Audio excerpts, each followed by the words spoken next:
நமது வாழ்வியல் ஆரோக்கியம் டெலிகிராம் குழுவில் பயணிக்கும் அனைத்து அடியாருக்கும் இனிய ஆத்ம வணக்கம். சிறப்பு விருந்தினர் வந்திருக்கும் கல் உப்பு சிகிச்சை நிறுவனர் சத்யா அம்மா அவர்களை நமது குழுவின் சார்பாக வருக வருக என அன்புடன் வரவேற்கிறேன். மற்றும் ரேகி, தியானம், யோகா பல நிகழ்ச்சிகளை நடத்தி கொடுக்கும் சத்யா அம்மா அவர்களை நன்றியை தெரிவித்துக் கொண்டு, இன்றைய வகுப்பு எப்போதும் சந்தோஷமாக இருப்பது எப்படி? நன்றியம்மா, ஸ்டார்ட் பண்ணுங்க. கோவையிலிருந்து எல்லோருக்கும் இனிய மாலை வணக்கம். கோவை வடவழியிலிருந்து சத்யா பேசுறேன். இந்த சிவகார்த்திக் ஐயாவுடைய சேனல் அது வழியா உங்களிடம் பேசுவதற்கு ஒரு வாய்ப்பு கிடைச்சதுக்கு மிக்க நன்றி. இது ஒரு நல்ல வாய்ப்பா உலக மக்களுக்கு கொண்டு போய் சேர்க்கறதுக்கு எனக்கு கிடைச்சிருக்கு. நல்ல நல்ல விஷயங்களை மக்களுக்கு கொண்டு போய் சேவை மனப்பான்மையில சேர்க்கணும் அப்படின்ற ஒரு நல்ல நோக்கத்துடன் தான் இந்த டாபிக் எல்லாம் செலக்ட் பண்ணியிருக்கோம். இது எல்லாருக்குமே தேவையான ஒரு டாபிக். நம்ம வாழ்க்கையில பார்த்தீங்கன்னா எல்லாருமே என்ன நினைக்கிறோம், என்ன வேண்டுறோம், தினமுமே கடவுள்கிட்ட நான் சந்தோஷமா இருக்கணும் கடவுளே, அந்த ஒரு வார்த்தையில எல்லாமே அடங்கியிருக்கு. அதே மாதிரி நம்ம ஃப்ரெண்ட்ஸை பார்த்தா நீ எப்படி இருக்க, சந்தோஷமா இருக்கியா அப்படின்னு கேட்குறோம். அதே போல ஒரு அம்மா மகளுக்கு ஃபோன் பண்ணி நீ சந்தோஷமா இருக்கியா அப்படின்னு கேட்குறாங்க. அதே மாதிரி பல உறவுகள் முதல்ல எடுத்த கொஸ்டின் நீ நல்லா இருக்கியா, சந்தோஷமா இருக்கியா அப்படின்னு கேட்குறாங்க. ஸோ இந்த சந்தோஷம் அப்படின்ற வார்த்தையில அப்போ எத்தனை விஷயங்கள் அதில் அடங்கி இருக்கணும் ஒரு சந்தோஷம் கிடைக்கிறதுக்குன்னு யோசிச்சு பாருங்க. நம்ம எல்லாருக்குமே தெரியும் அந்த சந்தோஷத்துக்கு என்னென்ன வேணும்னு அத்தியாவசியமான தேவைகள் நமக்கு நிச்சயமா தெரியும். முதல்ல நல்ல ஆரோக்கியம் இருக்கணும், அதுக்கப்புறம் நமக்கு ஒரு நல்ல குடும்பம் இருக்கணும், நமக்கு அப்புறம் அடிப்படையா ஒரு ஆண்மகனா இருந்து ஒரு நல்ல வேலை இருக்கணும், நல்ல படிப்பு இருக்கணும். அடிப்படையான விஷயங்கள் பத்தி முதல்ல பார்ப்போம். அப்புறம் நல்ல ஒரு கல்யாணம் ஆக வேண்டியவங்கள கல்யாணம் ஆகணும், அப்புறம் குடும்பம் வேணும். இந்த மாதிரி தேவைகள் அடுக்கடுக்கா போயிட்டே இருக்கும். இதுதான் நம்ம அன்றாடம் பார்த்துட்டு இருக்கோம். நம்ம கடவுள்கிட்டயும் கேட்குறோம். அதுக்கப்புறம் கடவுள் கொடுத்தாலும் அடுத்தது என்னன்னு கேட்குறோம். ஒருத்தருக்கு கல்யாணம் ஆயிடுச்சுன்னா அடுத்தது குழந்தை கேட்குறோம். குழந்தை வந்த அப்புறம் அது படிக்கணும்னு கேட்குறோம். படிப்பு முடிச்சோன்னு திருப்பி அது கல்யாணம். ஸோ இது ஒரு ப்ராசஸ். இந்த தொகுப்பு, இந்த நிகழ்ச்சி மூலியமா நம்ம என்ன சொல்ல வரோம்னா, வாழ்க்கையில ஒரு தெளிவு வேணும் நமக்கு. இந்த தெளிவு இல்லாம நம்ம ஒரு ஓட்டத்துல ஓடிட்டு இருக்கோம். வாழ்க்கைன்றது ஒரு ஓட்டம். கடைசியில அது மரணத்துல போய் முடியுது. அது சந்தோஷமோ அது துக்கமோ, கடைசியில நம்ம எல்லாரும் ஒரு நாளைக்கு அந்த மரணத்தை நோக்கி தான் போறோம். அந்த மரணம் அடையறதுக்குள்ள நம்ம கொஞ்சமாவது சந்தோஷமா இருக்கணும். எல்லாரும் அதுதான் விரும்புறோம் இல்லையா? ஆனா அந்த சந்தோஷம் கிடைக்கலனாலும் நம்ம எப்படி சந்தோஷமா இருக்கிறது? இதுதான் கொஸ்டின். இது எனக்கு சில கட்டங்கள்ல இதுக்கு எனக்கு யோஜனைகள் வந்தது. இது எப்படி நம்ம சரி பண்றது? பெண்களுக்கு மெயினா எப்பவுமே சந்தோஷம் கிடைக்காது. ஏன்னா அவங்களுக்கு தேடுதல், வெளியில போய் ஏதாவது ஒரு பழக்க வழக்கங்கள் தேடி அவங்க சந்தோஷப்படுத்திக்க அந்த குணம் அவங்களுக்கு கிடையாது. எது வீட்டுல இருக்கோ அதை வச்சுதான் அவங்க சந்தோஷத்தை அனுபவிக்கக்கூடிய ஒரு தன்மை, அவங்க இயற்கை தன்மை கடவுள் கொடுத்துருக்காரு. அந்த மாதிரி இருக்கும் பொழுது மெயினா இது பெண்களுக்காகவும் தான் சொல்றேன், ஆண்களுக்கும் நிச்சயம் தேவைதான். 2 பேருக்குமே ஒவ்வொரு விதமான பிரச்சனைகள் வாழ்க்கையில இருக்கு. ஆனா எந்த பிரச்சனை வந்தாலும் நான் சந்தோஷம்னா ஆகான்னு சிரிக்கிறது இல்லை. மனசுக்குள்ள ஒரு நிறைவா நம்ம பக்குவமா எப்படி வச்சுக்கிறது, மனச அமைதியாவும் அந்த சந்தோஷத்தை உள் சந்தோஷமா வச்சுக்கிறது எப்படி அப்படின்றதுதான் நம்ம பார்க்க போறோம். இப்ப சந்தோஷம் அப்படின்றது எப்படி விவரிக்கலாம் பாத்தீங்கன்னா, அது ஒரு உணர்ச்சி. அந்த உணர்ச்சி வெளியில நம்ம ஹாப்பினஸ், அதாவது ஹாப்பினஸ்ன்றதுதான் சந்தோஷம்ன்ற அந்த வார்த்தை. அது நம்ம எப்படி வெளிப்படுத்துறோம்? நம்ம சிரிக்கிறது மூலியமாவும், புன்னகை மூலியமாவும், நம்ம கண்கள்ல அந்த சந்தோஷம் தெரியும், மலர்ச்சியா இருக்கும், முகம் மலர்ச்சியா இருக்கும், கண்கள் நல்ல ஒரு பிரைட்டா இருக்கும், முகமே பிரைட்டா ஒரு பொலிவா இருக்கும். அவங்களுடைய நடையிலையும் அவங்களுடைய பாவனையிலையும் அந்த சந்தோஷம் தெரியும். ஒருத்தர் சந்தோஷமா ரொம்ப நல்ல ஹாப்பி மூட்ல இருக்கும்போது பாத்தீங்கன்னா சில பேர் டான்ஸ் ஆடுவாங்க. வீட்டுக்குள்ள போய் நான் இதை சாதிச்சிட்டேன் அப்படின்னு அந்த வெற்றி கிடைக்கும் போது சந்தோஷம் தானா வரும். அப்போ உள்ள போய் அவங்க தனியில சில பேர் குதிச்சிருக்காங்க. சில பேர் ஒரு மாதிரி குழந்தை மாதிரியெல்லாம் பிஹேவ் பண்ணுவாங்க. ரொம்ப பெரிய சந்தோஷம் கிடைக்கும் போது அவங்க அந்த தன்மைக்கு போவாங்க. இதெல்லாம் நமக்கே நடந்திருக்கு ஒரு சில நேரங்கள்ல. அப்போ அது நம்ம எப்படி அந்த சந்தோஷத்தை அடையணும், அது வந்து ஏன் நமக்கு எப்பவுமே கிடைக்காது. இப்போ வந்து நம்ம ஒரு டைரக்டர் இல்லை, சினிமாவை நம்ம பார்க்கும்போது எப்பவும் சந்தோஷமா இருக்கிற மாதிரி ஒரு டைரக்ஷனே பண்ண முடியாது. அப்போ கடவுள் நம்மளை வந்து படைக்கும்போது எல்லா விதமான உணர்ச்சிகளும் இருக்க தான் செய்யும் அப்படின்றது ஒரு சில பேருக்கு மட்டும்தான் தெரியுது. ஒரு சில பேருக்கு அது பக்குவம் வரும்போது தான் தெரியுது. ஓகே, இதெல்லாமும் நம்ம லைஃப்ல நடக்கும். அப்ப எதிர்பாராத விதமான சில அதிர்ச்சிகள் வாழ்க்கையில வரும்போது சில பேர் சந்தோஷத்தை குலைச்சிடுறாங்க. இப்போ பார்த்தீங்க, எக்ஸாம்பிள் பார்த்தீங்கன்னா, திடீர்னு ஆக்சிடென்ட்ல ஒரு கணவரோ ஒரு ஒரு பிரதரோ அல்லது ரொம்ப முக்கியமான உறவு அப்பா அம்மா அந்த மாதிரி குழந்தைங்க அந்த மாதிரி இறக்கும்போது நம்ம சந்தோஷத்தை இழக்கிறோம். அது நிச்சயமா அது ஒரு பெரிய ஒரு அதிர்ச்சி, ஒரு பெரிய ஒரு இது இழப்பு. நிச்சயமா அது வந்து நிறைய பேர் நான் பார்த்துருக்கேன், என் வாழ்க்கையிலேயே நடந்திருக்கு. ஆனா அது வந்து ஒரு ஒரு காலகட்டம் வரைக்கும் தான் அந்த இழப்பையும் அந்த வருத்தத்தையும் நம்ம கொண்டாடணும். வருத்தத்தை கூட கொண்டாடணும்னு தான் சொல்றாங்க. அதுக்கப்புறம் நம்ம சந்தோஷமா இருக்கணும். சில பேர் பார்த்தீங்கன்னா வாழ்க்கை பூரா அந்த கொண்டு போயிடுறாங்க. அந்த சந்தோஷன்ற வார்த்தையே இல்லாத போயிடுறது கடைசியில. அதனால வந்து நம்ம அந்த சந்தோஷத்தை நம்ம எப்படி மீண்டும் கொண்டு வருது அப்படின்றத நான் சொல்றேன். டெம்பரரியா நம்ம வந்து ஒரு சில விஷயங்களை என்ஜாய் பண்ணலாம். ஆனா அது நிரந்தரம் கிடையாது. எதுவுமே நிரந்தரம் கிடையாது. நான் சொல்ற பாயிண்ட்ஸை நீங்க யாரெல்லாம் இப்போ அட்டன் பண்றீங்களோ நீங்க தயவு செஞ்சு உங்க மனசுல பதிய வைங்க, இல்லாட்டா ஒரு நோட் புக்கில் நோட் பண்ணி வச்சுக்கோங்க. முதல் விஷயம் என்னன்னா, நம்ம பிறந்தது முதல் நம்ம மரணம் வரை எதுவுமே நிரந்தரம் கிடையாது. இப்போ பாருங்க, இயற்கை வந்து அதை நமக்கு காட்டுது. நிரந்தரமா நமக்கு வெயில் அடிக்கிறது இல்லை, நிரந்தரமா மழை பெய்ய முடியாது, அது தாங்க முடியாது. அதே மாதிரி எப்பவுமே சந்தோஷமா இருந்தா அது வந்து இயற்கையே கிடையாது. அதை நம்ம புரிஞ்சுக்கணும். ஃபர்ஸ்ட் நமக்கு நாலேஜ், நமக்கு வந்து அந்த அறிவு வந்து அதை ஏத்துக்கணும். எப்பவுமே நமக்கு சந்தோஷம் கிடைக்காது. சீசன் மாதிரி நம்ம வாழ்க்கையில எல்லா சீசனும் வரும். வறுமை வரும், துக்கம் வரும், சந்தோஷம் வரும், அதுக்கப்புறம் நமக்கு வந்து ஆரோக்கிய குறைவு வரும், பொருளாதார பிரச்சனை வரும். எல்லாமே நமக்கு நடக்கிறது இயற்கை தான். ஒவ்வொருத்தருக்கும் ஒரு ஒரு விதமான பிரச்சனை அதிகமா இருக்கும். இப்போ பணக்காரர்கள் பார்த்தீங்கன்னா அவங்க ஏன் சந்தோஷமா இருக்கக்கூடாது? எவ்வளோ பெரிய டாப் ஸ்டார், அவங்களுக்கெல்லாம் எல்லாமே இருக்கும். அவங்களுக்கு பணம், புகழ், அந்தஸ்து, எங்க போனாலும் மரியாதை, அவங்க என்ன நினைச்சாலும் வாங்க முடியும். ஆனா அவங்கள கேளுங்க, எங்கங்க எனக்கு நிம்மதியே இல்லைன்னுவாங்க. நம்மளா சந்தோஷம் இல்லைன்னு அவங்க நிம்மதியே இல்லைன்னுவாங்க. யார் என்னுடைய பணத்தை சொத்தை அபகரிச்சிருவாங்க, யார் என்னை கொன்னுடுவாங்களோ, அவங்களுக்கு வந்து பாதுகாப்பே அவங்களுக்கு வந்து என்ன பயம்.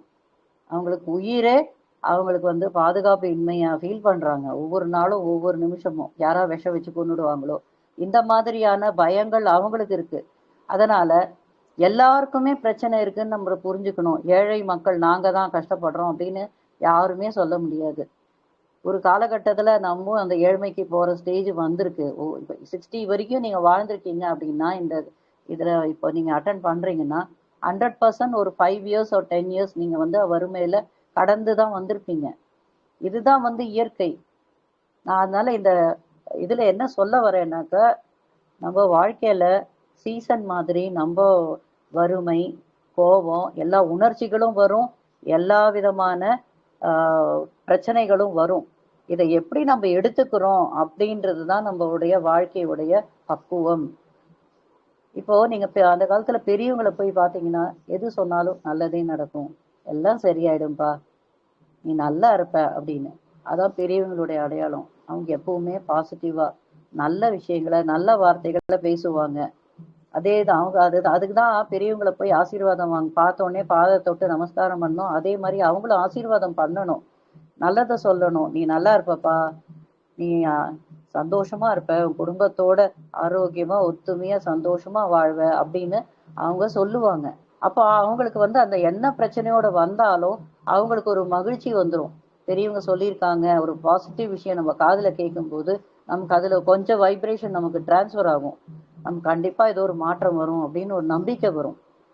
அதனாலதான் கோவில்ல கூட சில பேரை பார்க்கும்போது, ஒன்றும் இல்லப்பா, நம்ம முகத்தை பார்த்தா வாடின மாதிரி இருக்கு, எல்லாம் நான் மாறிடும், நல்லா இருப்பீங்க, நீங்க நாளையிலே பாருங்களேன் உங்களுக்கு ஒரு பெரிய மாற்றம் காத்திருக்குன்னு. அது கேட்கும் போதே நம்ம மனசுக்குள்ள ஒரு சின்ன ஒரு தீப்பொறி வரும். அது வந்து ஒரு பிரகாசமா எரியறதுக்கு உண்டான வாய்ப்பு மறுநாள் நமக்கு கண்டிப்பா கிடைக்கும். அதனால அதனால நமக்கு வந்து இந்த விஷயங்கள் எல்லாம் எப்படி எடுத்துக்கிறோம், ஒவ்வொரு சுச்சுவேஷனும் நம்ம எப்படி ஹேண்டில் பண்றோம் அப்படின்றது தான் நம்ம வந்து வாழ்க்கையில கத்துக்க வேண்டியது. எதை கண்டும் நம்ம பயப்படக்கூடாது. இது வந்துடுத்தே நம்ம எப்படின்னு நம்ம சில பேர் பார்த்தீங்கன்னா அதே சொல்லி சொல்லி புலம்பி தீத்துருவாங்க. அதிலேயே அவங்க வந்து அது உள்ள ஆழமா போயிடுவாங்க. மேலோட்டமா இருப்பாங்க. அதை நினைச்சு நினைச்சு நினைச்சு கீழே போயிடுவாங்க. ஆனா நம்ம வந்து அந்த மேலோட்டமா பிரச்சனை வரும்போதே அடுத்தது என்ன நடக்க போறது நமக்கு நிச்சயமா தெரியும். அதை நம்ம எப்படி ஹேண்டில் பண்ணணும், இதுக்கு என்ன சொல்யூஷன்றது நம்ம வந்து ஃபர்ஸ்ட் பார்க்கணும். அப்பதான் நமக்கு வந்து அதை சமாளிக்கக்கூடிய அந்த பக்குவமே வரும். அந்த பிரச்சனை வந்தோடனே பயந்துட்டோம்னா நமக்கு வந்து அது உள்ள போயிடுவோம். நம்ம உள்ள போய் சிக்கிடுவோம். அந்த இமோஷன், அந்த பயம், அந்த அடுத்தது வந்து நம்ம இப்படி ஒரு பிரச்சனை வந்துருச்சே அப்படின்ற அந்த விஷயங்கள் வரும் பொழுது நம்ம உள்ள போய் மாட்டின்றுவோம். வெளியில வர முடியாது. சரி இதுதானே, நம்ம நிறைய விஷயங்கள் சினிமால பார்த்துருக்கோம், நம்ம ஃப்ரெண்ட்ஸு எல்லாரோடைய இதுலையும் கேட்டிருக்கோம். ஆனா நம்மளால நிச்சயமா வெளியில வர முடியும் அப்படின்னு நம்ம முன்னையே நம்ம இதெல்லாம் யோசிச்சு வச்சுக்கணும். வாழ்க்கையில இதெல்லாம் நடக்கிறது சகஜம்தான் அப்படின்னு அந்த ஒரு நாலேஜை தான் கொடுக்கணும்னு நான் நினைக்கிறேன். அடுத்தது நமக்கு சந்தோஷத்துக்கு என்னெல்லாம் தேவை, என்னெல்லாம் தேவை நமக்கு? நல்லா பணம் இருக்கணும், நமக்கு குடும்பம் நடத்துகிற அளவுக்கு. அடுத்தது நம்ம ஃப்யூச்சருக்கு பணம் வேணும், நல்ல குடும்பம் வேணும். சில பேருக்கு பார்த்தா குடும்பத்தில் பிரச்சனைகள் இருக்கும். அந்த குடும்ப பிரச்சனைகள் எல்லாம் சால்வ் பண்ணுறதுக்கு உண்டான பக்குவம் நமக்கு வேணும். அதே போல் அடுத்தது பார்த்தீங்கன்னா நமக்கு ஏதாவது ஆரோக்கிய பிரச்சனைகள் இருந்தால் அதை நம்ம எப்படி சமாளிக்கணுன்றத அதை பற்றி சிந்திக்கணும். அதனால நான் என்ன சொல்ல வரேன்னா, நம்ம என்னென்ன பண்ணணும்னு பற்றி சிந்திச்சாலே நமக்கு வந்து பாதி சொல்யூஷன் கிடைக்கும். நம்ம வந்துடுச்சே வந்துடுச்சேன்னு நிறைய பேர் வந்து அது வந்துடுச்சு எனக்கு அதனால எனக்கு பிரச்சனை பிரச்சனைன்னு சொல்லி அந்த பிரச்சனையே பேசிட்டு இருப்பாங்களே தவிர அடுத்த ஸ்டெப்புக்கு போறது இல்லை. அது ஸ்டெப்புக்கு போனாக்கா நிச்சயமா உங்களுக்கு ஒரு பெரிய மாற்றம் காத்திருக்கு. இப்போ சில பேருக்கு பார்த்தீங்கன்னா ஒரு சில குறிக்கோள்கள் இருக்கும் வாழ்க்கையில. இந்த குறிக்கோள் இருக்கும்போது தான் நமக்கு வாழ்க்கையில சந்தோஷமும் வெற்றியும் கிடைக்கும். அந்த குறிக்கோள் இல்லைன்னா நிச்சயமா நமக்கு சந்தோஷமே இருக்காது. எல்லாரும் சாப்பிட்ற மாதிரி சாப்பிட்டு தூங்கி வாழறது இது ஒரு மனித வாழ்க்கை அல்ல. நமக்கு வந்து என்ன பண்ணும், சாதிக்கணும். ஒவ்வொரு பிறவிக்கு உள்ளேயும் ஒரு ஆன்மா இருக்கு. அந்த ஆன்மாக்கு ஒரு ரகசியம் இருக்கு. அந்த ரகசியம் என்ன நம்ம கண்டுபிடிக்கணும். ஒரு ஒருத்தர் ஒரு லேடி வந்து எனக்கு தெரிஞ்ச ஒரு ஃப்ரெண்டு, அவ வந்து ஃபாரின்ல போய் செட்டில் ஆயிட்டா. நல்லா படிச்சிருக்கா. அவ ஏதோ ஒரு சயின்டிஸ்டா படிச்சுட்டு சயின்டிஸ்டா அவ ஹஸ்பண்ட் கிட்ட கேட்டு சயின்டிஸ்ட் வேலை கிடைச்சிருது. ஆனா அந்த சயின்டிஸ்ட் வேலைக்கு போய் நல்ல சம்பளம் வருது. அவ ஹஸ்பண்டும் சந்தோஷப்பட்டாரு. ஆனா கொஞ்ச நாள்லயே அவளுக்கு வந்து ஏதோ ஒரு விஷயம் அவளை உள்ளுக்குள்ள ஒரு சாட்டிஸ்ஃபேக்ஷன், நிறைவில்லாத ஒரு நிலை அவளுக்கு. என்னன்னே அவளுக்கு புரியல. நான் படிச்சதுக்கு எனக்கு வேலை கிடைச்சது. ஆனா அவளுக்கு அதுல நிறைவே இல்லை. சம்பளம் கிடைக்கிறது எல்லாமே இருக்க வாழ்க்கையில, ஆனா நிறைவு இல்லை. ஏன் தெரியுமா? அந்த ஆன்மா அதுக்காக பிறக்கவில்லை. இவளே தேடி கண்டுபிடிச்சு அதை படிக்கணும். அது வந்து ஒரு குறிக்கோளா வச்சு பண்ணியிருக்கா. ஆனா அந்த குறிக்கோள் அவளுடைய ஆன்மாவுடைய குறிக்கோள் அல்ல. நல்லா புரிஞ்சுக்கங்க. அதுக்கப்புறம் அவளுடைய குறிக்கோள் என்ன, ஆன்மாவோட குறிக்கோளை பத்தி அவ உள்ள அந்த வாசனை தேடுது. அந்த ஆன்மா அந்த வாசனைக்காக ஏங்குது. என்னன்னா ஆர்டிஸ்ட் ஆகணும், நான் ஒரு கலைஞர் அப்படின்றது அது வெளியில ஏங்குது. உடனே அவ வந்து ஹஸ்பண்ட் கிட்ட போய் போறோம், நான் இந்த சயின்டிஸ்ட் வேலையை நிறுத்திட்டு நான் ஆர்டிஸ்ட் ஆக போறேன் அப்படின்னு சொல்லிட்டு, அவளுக்கு அந்த கலை வந்து இறைவன் கொடுத்த கலை. அதுல அவளுக்கு நிறைவு இருக்கு. அதுல காசு கிடைக்காது. அவளுக்கு அதுல எந்த விதமான ஒரு இதுவும் கிடையாது. வெளியிலேருந்து அவளுக்கு வந்து யாரும் சொல்லல, வற்புறுத்தல நீ போய் கலைஞர் ஆகணும்னு. ஆனா அவளுடைய ஆன்மா உள்ள உணர்த்துறது. சின்ன சின்ன விஷயங்கள் நான் அதுல சொல்றத நல்லா நீங்க அப்புறமா ரீவைண்ட் பண்ணி பாருங்க. உங்க வாழ்க்கையிலயும் அந்த மாதிரி ஒரு விஷயம் வெளியில வரும். இது வந்து நானும் அனுபவிச்சு உங்ககிட்ட பேசிட்டு இருக்கேன். ஏன்னா நம்ம வெளியில செய்யறது எல்லாமே நமக்கு நிறைவை கொடுக்கும்னு நிச்சயமா இல்லை. நீங்க யோசிச்சு பாருங்க. ஒரு சின்னதா ஒரு நீங்க பாட்டு பாடுங்களேன், உங்களுக்கு சந்தோஷமா அந்த அன்னைக்கு அன்னைக்கு ஃபுல் டே நீங்க நிறைவா சந்தோஷமா இருப்பீங்க. உங்களுடைய அது ஒரு கனவா இருந்திருக்கும். உங்க அம்மா அப்பா என்கரேஜ் பண்ணியிருக்க மாட்டாங்க. ஆனா உங்க கணவர் பரவாயில்ல நீ என்ன தெரியுமோ பாடேன் அப்படின்னு சொல்லும்போது ஒரு நாள் நீங்க பாடினீங்கன்னா அதுல ஒரு ஆன்மா உங்களுக்கு நிறைவாகும். யாரும் எந்த பரிசும் கொடுக்க போறது இல்ல. ஆனா உங்க ஆன்மா நிறைவாகும் போது ஒரு சந்தோஷம் கிடைக்கும் பாருங்க. அந்த சந்தோஷம் யாராலையுமே கொடுக்க முடியாது. யாராலையும் கொடுக்க முடியாது. அந்த ஆப்பர்ச்சுனிட்டி தான் கடவுள். ஒருத்தருக்கு ஒரு ஆப்பர்ச்சுனிட்டி தான் கடவுள். அந்த நேரத்துல யார் உங்களுக்கு அந்த கணவர் பாட சொல்லும்போது உங்களுடைய அந்த ஆன்மாவுடைய வெளிப்பாடு வரும். அப்ப அது ஒரு சந்தோஷம், ரெக்கைய கட்டி பறக்கிற மாதிரி இருக்கும். அவர் சூப்பரா பாடுறியே, உனக்கு இவ்வளோ பெரிய டேலண்ட் இருக்கு, எனக்கு தெரியாம போச்சு அப்படின்னு. இது வந்து ஒரு சின்ன எக்ஸாம்பிளா தான் சொல்றேன். அது மாதிரி உங்களுக்குள்ள ஒவ்வொருத்தருக்குள்ளேயும் ஆன்மாக்குள்ள ஒரு வாசனை இருக்கிறது. அந்த வாசனை வெளிப்படுத்தி நீங்க அத நிறைவாகும் போதுதான் உங்க ஆன்மா முழுமையா நிறைவாகும். நீங்க வெளியில சொசைட்டிக்காக சம்பாதிக்கிறீங்க, ஒரு கார் வாங்குறீங்க, பங்களா வாங்குறீங்க, இல்லாட்டா டூர் போறீங்க, எல்லாமே புறத்துல செய்யற செயல்கள். அதுலயும் அந்த சந்தோஷம் வேணும், நான் வேண்டான்னு சொல்லல. ஆனா ஒரு சில பேருக்கு, ஒரு சில ஆன்மா வந்து அவங்களுடைய பயணம் வந்து ஒரு குறிக்கோளுக்காக இருக்கும். அது நம்ம பிறக்கறதுக்கு முன்னாடி கடவுள்கிட்ட நம்ம சொல்லிட்டு வருவோமா, இந்த மாதிரி கடவுளே நான் இதை வெளிப்படுத்தணும்னு தான் நான் இங்க போறேன் அப்படின்ட்டு. நம்ம யாருமே சும்மா சாப்பிட்டு தூங்கி போக வாழ்க்கையை அனுபவிக்க வரவில்லை. நல்லா புரிஞ்சுக்கங்க. எல்லாருக்குமே அந்த ஆன்மாவுக்கு ஒரு வாசனை இருக்கு. எப்படி ஒவ்வொரு பூவுக்கும் ஒரு வாசனை இருக்கோ அந்த மாதிரி நம்மளுடைய உள்ள இருக்கிற அந்த ஆன்மாக்கு ஒரு துடிப்பு இருக்கு. அந்த துடிப்பு என்ன நீங்க கண்டுபிடிச்சிட்டீங்கன்னா, நீங்க அந்த சந்தோஷத்தை யாராலையுமே கெடுக்கவே முடியாது. யாராலையுமே அதை மாத்த முடியாது. நீங்க அந்த சந்தோஷத்தை அனுபவிச்சிட்டீங்க, அவ்வளவுதான்.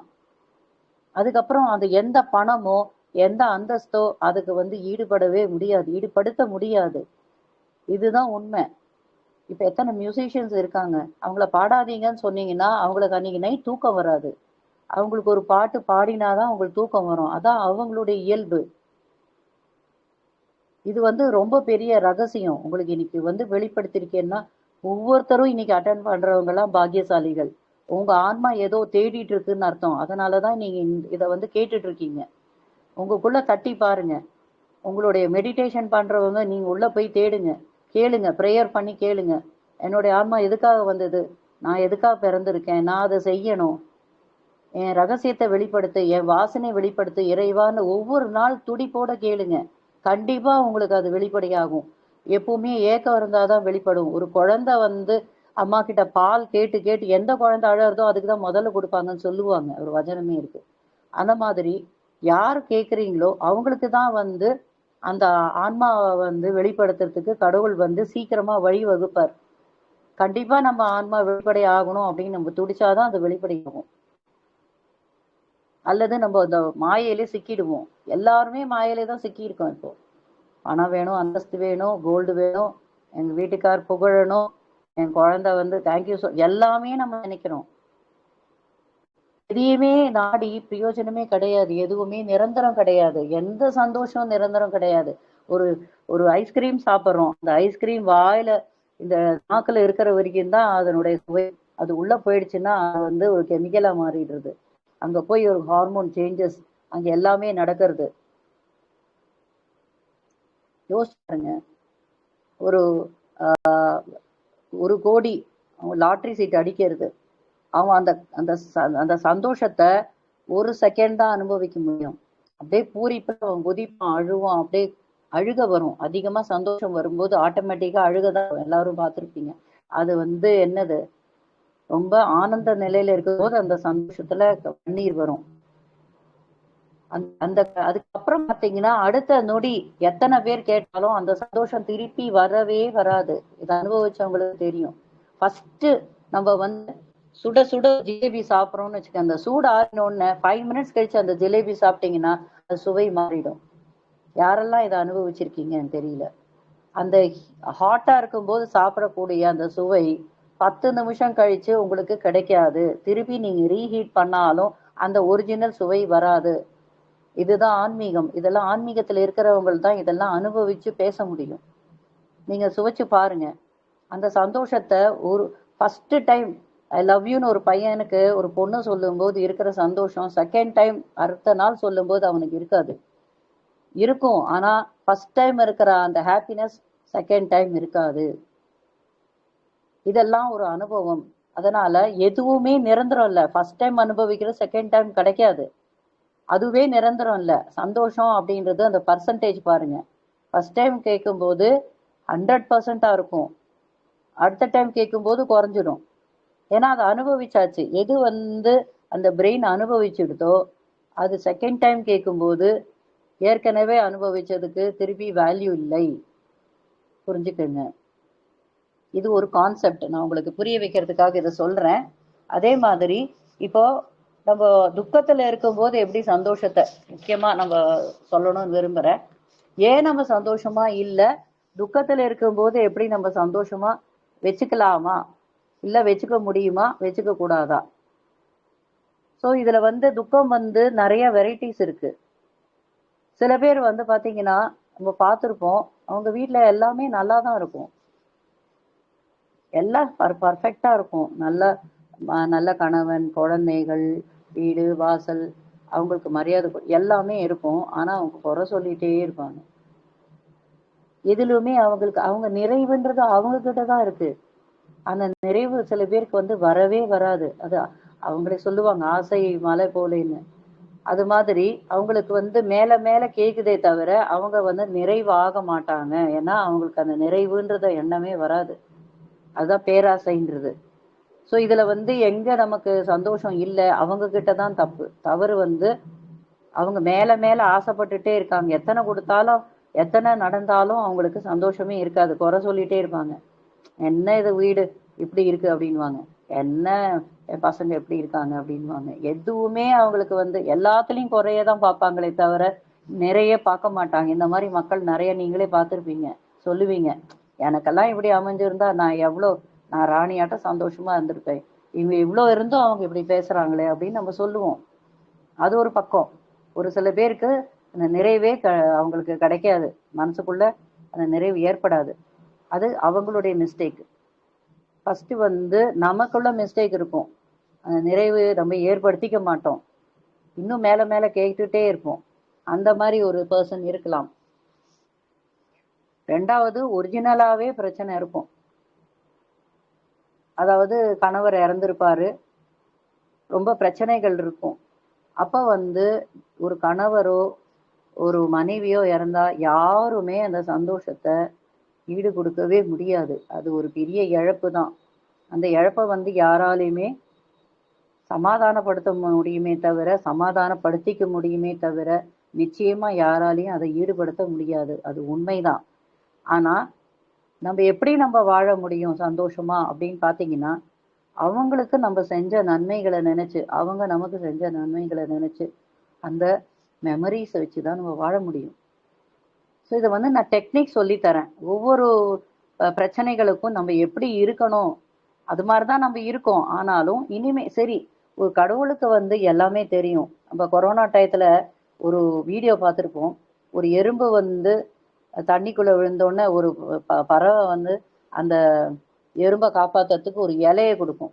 அந்த இலை மேல ஏறி அந்த எறும்பு திருப்பியும் பாறையில போய் அது ஏறிடும். ஸோ ஒரு எறும்பை காப்பாற்றக்கூடிய ஒரு கடவுளுக்கு கொரோனா டயத்துல இத்தனை பேரை காப்பாற்ற தெரியாதா அப்படின்னு ஒரு ரொம்ப பெரிய அவேர்னஸ் வீடியோ வந்திருந்தது. ரொம்ப பெரிய அவேர்னஸை எல்லாருக்குமே கிரியேட் பண்ணிட்டு. ஸோ ஒரு சின்ன ஜீவராசியை காப்பாற்ற தெரியும். ஆனா நம்ம மனிதர்கள், அறிவு படைத்தவர்களை அவங்க கேட்டிருக்க மாட்டாங்களா, என்னை காப்பாத்துன்னு கேட்க மாட்டாங்களா, குடும்பம் கேட்டிருக்காதா, ஏன் காப்பாத்தலை அப்படின்றது அப்போ கடவுளுக்கு தெரியும் அப்படின்ற அந்த கான்செப்ட் அதுல வந்தது.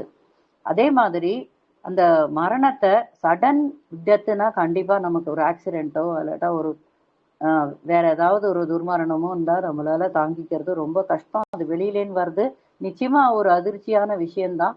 அது டைம் ஆகும்.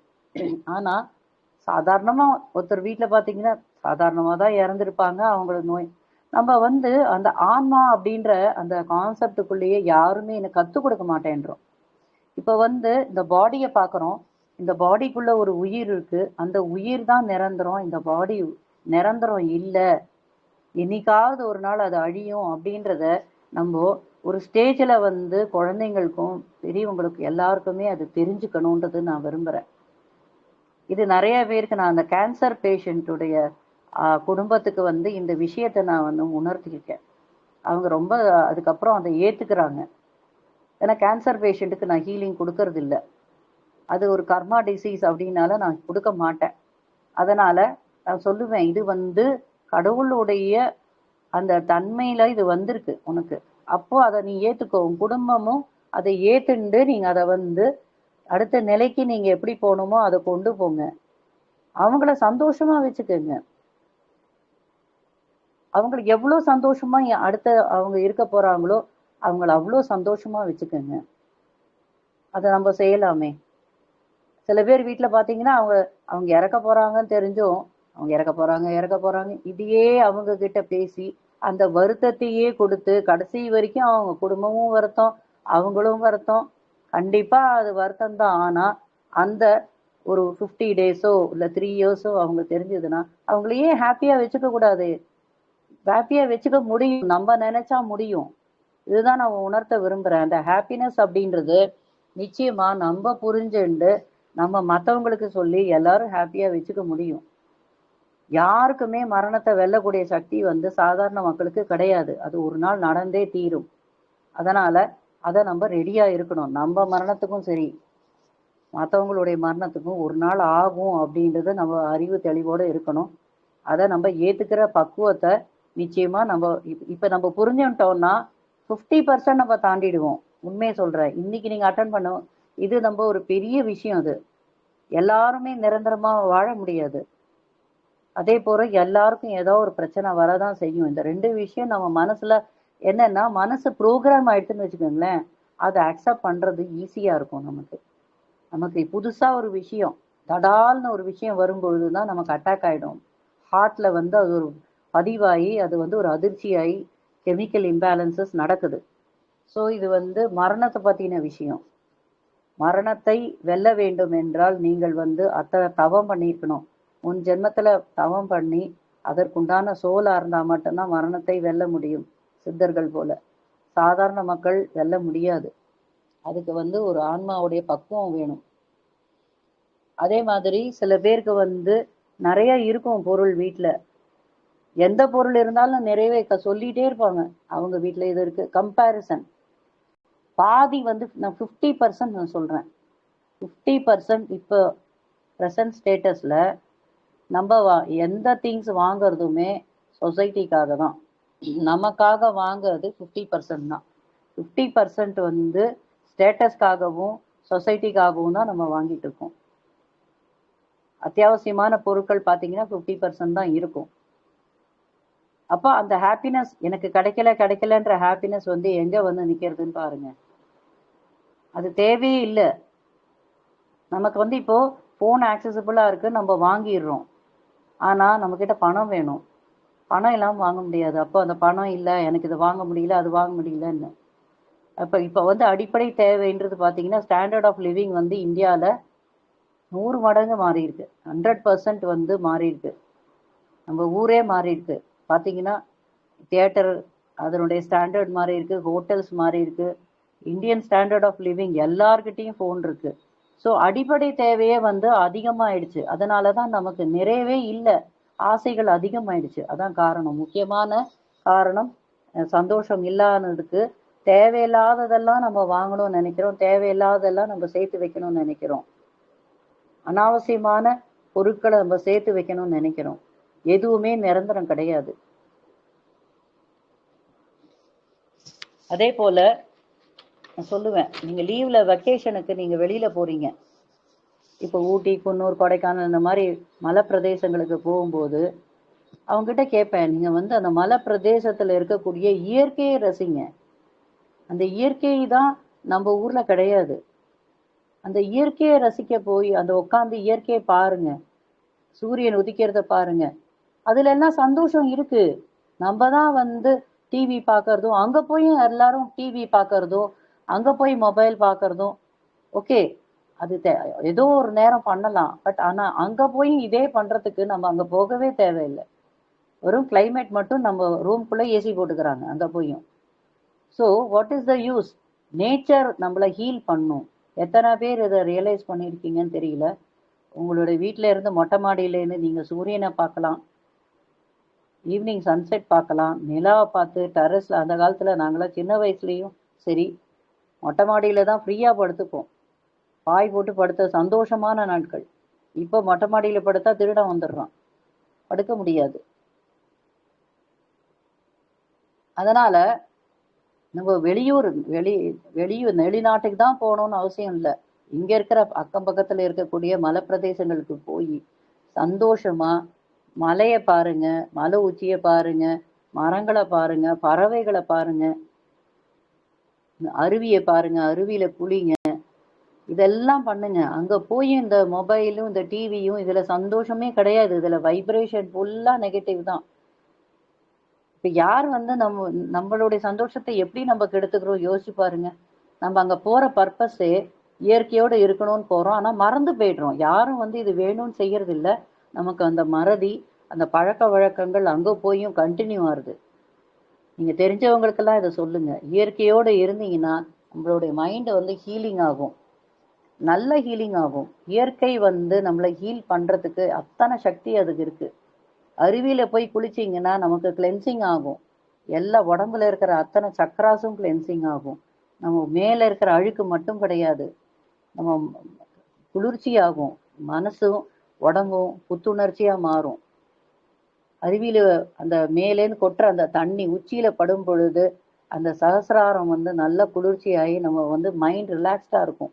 எத்தனை பிரச்சனையா இருந்தாலும் நம்ம மறந்துடுவோம். அந்த இயற்கையோடு இருக்கும்போது இன்னொரு இடத்துலையும் நம்ம மறப்போம். எதுலன்னாக்க பிறந்த குழந்தைய சிரிக்கிறது பார்த்தீங்கன்னா அந்த 3 மாசத்துக்குள்ள அந்த சிரிக்கும் பாருங்க, அதுல எந்த அர்த்தமும் இருக்காது. ஆனா அதை குழந்தைய பார்த்துட்டே இருக்கணும் போல இருக்கும் நமக்கு. அது எவ்வளவு சந்தோஷத்தை கொடுக்கும் தெரியுமா? கொஞ்ச நேரம் நீங்க அந்த குழந்தைய பார்த்தீங்கன்னா உங்களுடைய எல்லா கவலையும் நீங்க மறந்துடுவீங்க. அதுக்காக தான் அந்த குழந்தைக்காக ஏங்குறாங்க. அந்த 7 மாசம் 8 மாசம் வரைக்கும். அதுக்கப்புறம் அம்மா அப்பா அப்புறம் வேறுபாடு வந்துடுது. அம்மா பார்த்தா சிரிக்கும், அப்பா பார்த்தா மட்டும்தான் சிரிக்கும். அதுக்கப்புறம் தாத்தா பாட்டி மட்டும் சிரிக்கும். இந்த மாதிரி விரிய ஆரம்பிக்கும். அப்புறம் உறவுகள், மற்ற குழந்தைகள், இந்த மாதிரி. அப்போ அந்த 3 மாசம் மட்டும்தான் யாரை பார்த்தாலும் சிரிக்கும். அது தெய்வமா இருக்கு நம்ம வீட்டில். அதனால தான் அந்த 1 மாசம் அல்லது 48 நாள் பார்த்தீங்கன்னா அந்த குழந்தை இருக்கிற வீடு தான் தெய்வம் இருக்கிற வீடுன்னு சொல்லுவாங்க. வேற எந்த வழிபாடும் பண்ண தேவையில்லை. அந்த குழந்தைய பார்த்துக்கிறதுக்கே அவங்களுக்கு டைம் சரியா இருக்கும். அந்த ஃபுல் குடும்பமே அந்த குழந்தைய பார்த்துக்கிறதுக்கு டைம் சரியா இருக்கும். ஏன்னா அதோட விளையாடணும். எவ்வளோ சந்தோஷமான விஷயம் நினைச்சு பாருங்க. அந்த குழந்தையோட விளையாடும் போது நம்ம உலகத்தையே மறந்துடுவோம். எல்லா டென்ஷனும் போயிடும். எவ்வளோ இயற்கையான சந்தோஷம் நினைச்சு பாருங்க. அந்த குழந்தைகளோட விளையாடும் போது இயற்கையான சந்தோஷம் நமக்கு தானா வரும். இந்த மாதிரி இது வந்து ஒரு விதமான சந்தோஷம். அடுத்தது நமக்கு நான் சொன்னேன், உங்களுடைய ஆர்வம் ஏதாவது நீங்க செய்யணும்னு நினைச்சீங்கன்னா கோலம் போடுறது அல்லது நீங்க விளையாடுறது. சில பேருக்கு பார்த்தீங்கன்னா டான்ஸ் ஆடுறது. உங்களை மறந்து நீங்க டான்ஸ் ஆடுங்க. உங்க ரூம்குள்ள போயிட்டு நீங்க கதவை சாத்திட்டு ஏதாவது உங்களுக்கு பிடிச்ச மியூசிக் போட்டு நீங்க எப்படி கை கால் அசைக்கணுமோ, வயசானவங்களா இருந்தாலும் சரி, நீங்க டான்ஸ் ஆடி பாருங்களேன். எவ்வளோ சந்தோஷமா இருப்பீங்க நீங்க யோசிச்சு பாருங்க. கொஞ்ச நாள்ல உங்களுக்கு அது எல்லா டென்ஷனும் போயிடும். பிபி, சுகர் எதா இருந்தாலும் உங்களுக்கு யூ வில் லூஸ் எவ்ரிதிங். எல்லாமே இது வந்து டாக்டர்ஸே சொல்றாங்க. நீங்க எப்போ உங்களை மறக்கிறீங்களோ அப்பதான் உங்களுக்கு ஹீலிங் நடக்கிறதுன்னு அர்த்தம். ஆட்டோமேட்டிக்கா அந்த ஹீலிங் நடக்கும். நீங்க உங்களை மறக்கணும், அது நடக்கும். நீங்க அந்த டான்ஸ் கண்ணை மூடிண்டு நீங்க அந்த பாட்டுக்கு முதல்ல ஒரு 5 நிமிஷம். இது பார்க்கின்சன்ஸ்னு ஒரு டிசீஸ் இருக்கு, எல்லாருக்கும் தெரிஞ்சிருக்கும். அது கொடுமையான டிசீஸ். கை கால்லாம் நடுங்கும். இது உண்மையான ஒரு சம்பவம். இதை வந்து ஃபாரின்ல நடந்த சம்பவம். இந்த பார்க்கின்சன்ஸ் டிசீஸ்ல வந்து மூளை வந்து பாதிக்கப்படுறது, நரம்புகள். அதுல ஒரு கெமிக்கல் இம்பேலன்ஸும் நடக்கிறது. ஸோ அதனால தான் இது வருது. அப்போ அதுக்கு வந்து என்ன சொல்றாங்கன்னா, இந்த சைக்கிளுடைய அந்த பிரேக் இருக்கு, கையால பிடிக்கக்கூடிய பிரேக், அதை வந்து அழுத்தி அழுத்தி விடுங்கன்றாங்க. அதுக்கப்புறம் காலால நின்றுட்டு இருக்க சைக்கிள்ல வந்து பெடலிங் பண்ணுங்க, இல்லாட்டா சைக்கிள் ஓட்ட முடிஞ்சவங்க சைக்கிள் ஓட்டுங்க. 3வது, உங்க ரூம்ல நீங்க மியூசிக் போட்டு எப்படியெல்லாம் உங்களால கை காலை அசைக்க முடியுமோ டான்ஸ் மாதிரி ஆடுங்க. இது மாதிரி சொல்லி ஒருத்தருக்கு ஆரம்ப நிலையில இருக்க ஒரு பார்க்கின்சன்ஸ் டிசீஸ், ஸ்ட்ரோக் பேஷண்ட் 2 பேருக்குமே ஒரே மாசத்துல அவங்களுக்கு 80% ஹீலிங் நடந்திருக்கு. இது வந்து உண்மையான சம்பவம். ஸோ பிரெயின் எப்போ மேக்ஸிமம் ரிலாக்ஸ் ஆகுதோ அப்போ ஹீலிங் நடக்கும். அது எப்படி உங்களுக்கு சந்தோஷத்தை கொடுக்கறதோ நீங்கள் யோசிக்கணும். உங்களுக்கு வேற ஏதாவது டெக்னிக் தெரிஞ்சாலும் நீங்கள் யூஸ் பண்ணிக்கலாம். இது வந்து ஜென்ரலான ஒரு டெக்னிக். நீங்கள் வந்து மியூசிக் போட்டு நீங்கள் உங்கள் ரூமுக்குள்ளே நீங்கள் உங்கள் குழந்தை இருக்குது அதோடு சேர்ந்து ஆடணும்னா ஆடுங்க. இன்னும் நல்லா ஹாப்பியாக ஆடலாம். உங்கள் குழந்தைங்களோட ஆடணும்னு நீங்கள் நினச்சிங்கன்னா, உங்களுக்கு அந்த மாதிரி குழந்தைங்க இருக்குன்னா ஆடுங்க. இல்லை கணவன் மனைவி ஆடுனா ஆடுங்க. பட் கூச்சம் இருக்கக்கூடாது. கூச்சமே இருக்கக்கூடாது. உங்களுக்கு உடம்பு கை கால் எப்படி அசையணும்னு விருப்பப்படுறதோ, ஃப்ளோ சரி நல்லா ஸ்மூத்தாக இருக்கோ அந்த மாதிரி தான் நீங்கள் ஆடணும். யாரை பார்த்தும் நீங்கள் ஆடக்கூடாது. டிவியில் பார்த்துக்கங்க. இப்போ உங்களுக்கு எனக்கு டான்ஸே ஆட தெரியாது, எனக்கு இப்படி ஆடணும் அப்படின்னு நினச்சிங்கன்னா அது முன்னாடியே நீங்கள் பார்த்துக்கங்க. பட் ஃபோர்ஸ் பண்ணி ட்ரை பண்ணாதீங்க. ஸோ இது வந்து ரொம்ப முக்கியமான ஒரு விஷயம். டான்ஸ் ஆடினா நிச்சயமாக நீங்கள் சந்தோஷமாக இருக்க முடியும். உங்களுக்கு ஹீலிங் நடக்கும். நிறையா டிசீசஸ்லேருந்து உங்களுக்கு ஹீலிங் விடுதலை கிடைக்கும். அதே மாதிரி லாஃப்டர் தெரப்பியும் உங்களுக்கு தெரியும். அது வந்து ஏற்கனவே இப்போ நிறைய பேர் பண்ணிட்டு இருக்காங்க. அது சிரிக்கிறது, சிரிப்பு யோகா அப்படின்றது அது வந்து நம்ம கேள்விப்பட்டிருக்கோம். பட் நான் வந்து இது ஒரு அங்கம் தான் நான் சொல்றது. ஆனால் மற்ற விஷயங்கள்லாம் நம்ம வந்து பார்க்கணும். எப்படின்னாக்க நம்ம வருத்தத்தில் இருக்கோம். இப்போ எல்லாருமே நான் இப்போ வருத்தத்தில் இருக்கேன் மேடம், நான் எப்படி அதுலேருந்து சந்தோஷத்தை கொண்டு வருது, எனக்கு டெக்னிக் சொல்லுங்க அப்படின்னு நான் இந்த டிப்ஸ் எல்லாம் சொல்கிறேன். அப்படி இதெல்லாம் வந்து என் வாழ்க்கையில் நான் பின்பற்றி எனக்கு கிடைச்ச ஒரு ரிசல்ட்னால தான் இதெல்லாம் நான் எழுதி வச்சு உங்கள்கிட்ட பேசிகிட்டு இருக்கேன். ஸோ நமக்கு ஃபஸ்ட்டு பிரச்சனை வருது, ரொம்ப அதிகமாக பிரச்சனை வருதுன்னா ஃபஸ்ட்டு சைலன்ஸுக்கு போயிடுங்க. மௌனம். கொஞ்சம் நேரத்துக்கு அதை பற்றி பேசவே பேசாதீங்க. 2 பேருமே பேசாமல் இருப்போம், 2-3 நாளைக்கு இதை விட்டுருவோம் அப்படின்னு சொல்லிட்டு அமைதியாக அதை வந்து பேசவே பேசாதீங்க. அமைதியாக இருங்க. மௌனம் தான் நம்மளை வந்து காப்பாற்றும். எவ்வளோ பெரிய பிரச்சனை வந்தாலும் மௌனம் நம்மளை காப்பாற்றிடும். அது பிரேக் த்ரூ என்ன பண்ணும்னா, அந்த மௌனம் வந்து பிரேக் த்ரூ பண்ணிடும். நம்மளுடைய அந்த இதை இப்படி போயிட்டே இருக்கு, நம்ம வந்து ஒரு முற்றுப்புள்ளி வைக்கிறோம், ஃபுல் ஸ்டாப் வச்சோம்னா அதுக்கப்புறம் இது போக முடியாது. அந்த சைலன்ஸ் தான் அந்த பிரேக். புரிஞ்சுதுங்களா? ரொம்ப பெரிய விஷயம். அதனால் பெண்களே, நீங்கள் வந்து ரொம்ப பெரிய பிரச்சனையில் இருக்கீங்கன்னா அவசியம் மௌனத்துக்கு போயிடுங்க. அது வந்து 50% சொல்யூஷனை கொடுத்துரும். அது 3 நாளா 5 நாளா 7 நாளா அதை பற்றி பேசவே பேசாதீங்க. பேசினாக்க இது இப்போ வேண்டாம், கொஞ்ச நாள் பேச்சு பார்த்துக்கலாம், இப்போ ஃப்ளோ சரியில்லைன்னு சொல்லிட்டு அமைதியாக இருங்க. இது ஒரு மெத்தடு. 2வது பிரச்சனை வரும்பொழுது பார்த்தீங்கன்னா எப்படி ஹாப்பினஸ் கொண்டு போகணும்னா, உங்களுக்கு வந்து உங்களுக்கு க்ளோஸாக ஃப்ரெண்டு இருக்காங்கன்னா அவங்ககிட்ட நம்ம அதான் பண்ணுவோம். நம்ம பிரச்சனை வந்தோடனே என்ன பண்ணிடுவோம், உடனே ஃபோன் எடுத்து அவங்களுக்கு சிஸ்டருக்கோ இல்லை க்ளோசஸ்ட் ஃப்ரெண்டுக்கோ இல்லாட்டா யாராவது உறவுக்கு அத்தை அந்த மாதிரி யாராவது இருந்தாங்கன்னா அவங்களுக்கு நம்ம பேசுவோம். ஆனால் இதில் ஒரு விழிப்புணர்வு நான் கொடுக்கணும்னு நினைக்கிறேன். இப்போ நிறைய பேர் பார்த்தீங்கன்னா பேசுவாங்க, ஆனால் அந்த பர்சன் வந்து சரியான பர்சனாக இருக்க மாட்டாங்க. இதுவும் என் வாழ்க்கையில் ஒரு கவுன்சிலிங்கில் ஒரு இன்சிடென்ட் நடந்தது. ஒரு வயசானவங்க 2 பேர் வந்திருந்தாங்க. அப்போ அவங்க அந்த அம்மா கிட்ட நான் சொல்லியிருந்தேன், நீங்கள் நாளையிலேருந்து 10 to 12 மௌனம் இருக்கணும். அப்போ அந்த பெரியவர் வந்து கை கூப்பினார், அம்மா நீங்கள் நல்லா இருக்கணுமா, இவ்வளோ பெரிய விஷயம் சொல்லியிருக்கீங்க நீங்கள் அப்படின்னு. ஏங்க ஐயா என்ன ஆச்சு, மௌனம் நல்லது தானே அதனால சொன்னேன், அது எப்படி 10லேருந்து 12 கரெக்டாக சொன்னீங்க, என்ன இருக்கு அதில் அப்படின்னு. அம்மா என்ன உங்களுக்கு எப்படி இது மாதிரி ஒரு தீர்க்க தரிசனம் இருக்கு, இந்த 10லேருந்து 12 எங்கள் ஒய்ஃபு தினம் அவங்க சிஸ்டருக்கு ஃபோன் பண்ணி 1.5 மணி நேரத்துலேருந்து 2 மணி நேரம் பேசுவாங்க.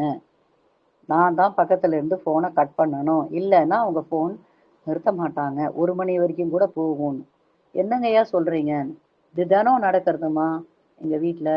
சரி அவங்கக்கிட்ட கேட்டேன், சரி நீங்கள் பேசுகிறீங்க நல்லது தான், சிஸ்டர்ஸு இவ்வளோ வயசாகியும் நீங்கள் சிஸ்டர்ஸ் 2 பேரும் பேசிக்கிறது பெரிய விஷயம்தான், நல்ல ஒரு உறவில் இருக்கீங்க, சொல்லுங்கம்மா என்னாச்சு, ஏன் அவர் இப்படி சொல்கிறாருன்னு.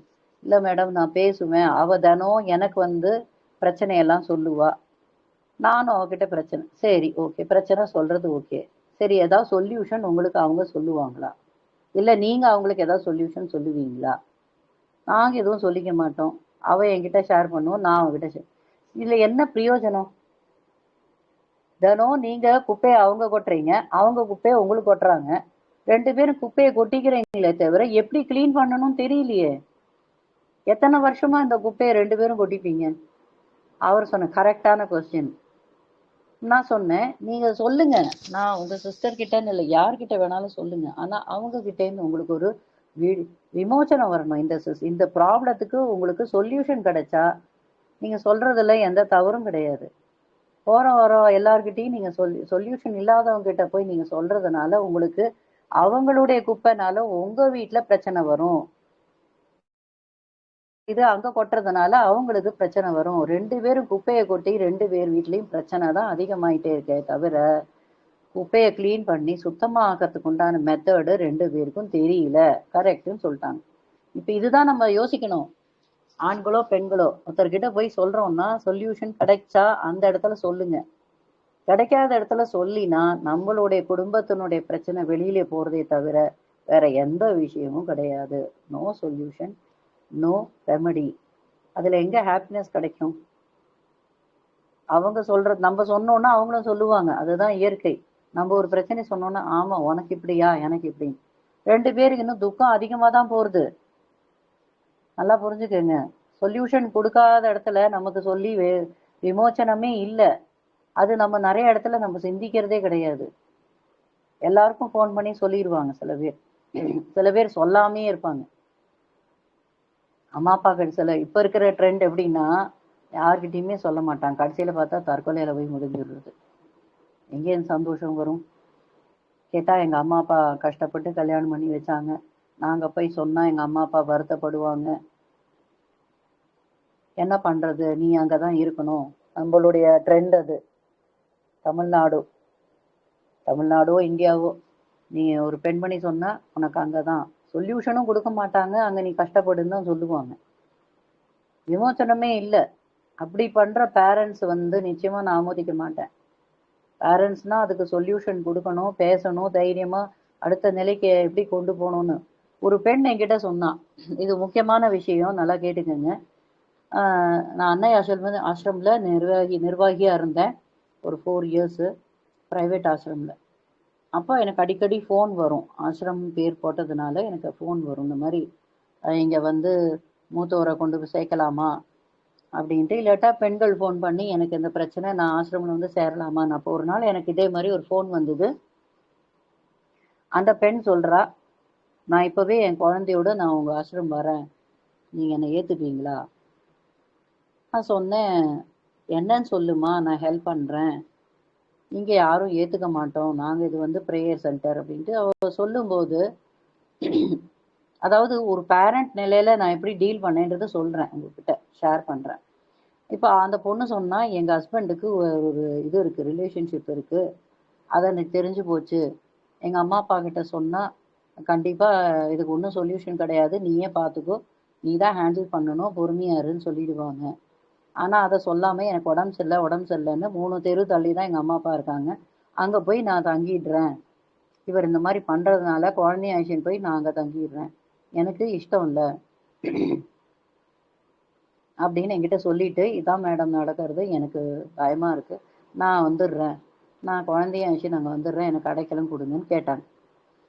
இப்போது அந்த பேரண்ட்டோட சுச்சுவேஷனில் தான் நானும் இதை சிந்தித்தேன். அப்போ அவகிட்ட சொன்னேன், நீ உங்ககிட்ட ஒரு வைரம் கொடுத்துருக்காங்க சரிங்களா, ஒரு வைரம், அது ஒரு பொக்கிஷம், அதை நீ பத்திரமா வச்சுக்கணும்னு சொல்லி உங்ககிட்ட கொடுக்குறாங்கன்னு வச்சுக்கோங்க. இப்போ யாரோ ஒருத்தர் அந்த டைமண்டை உங்ககிட்ட தட்டிட்டு போகிறதுக்கு பார்க்குறாங்க, ஓகேங்களா?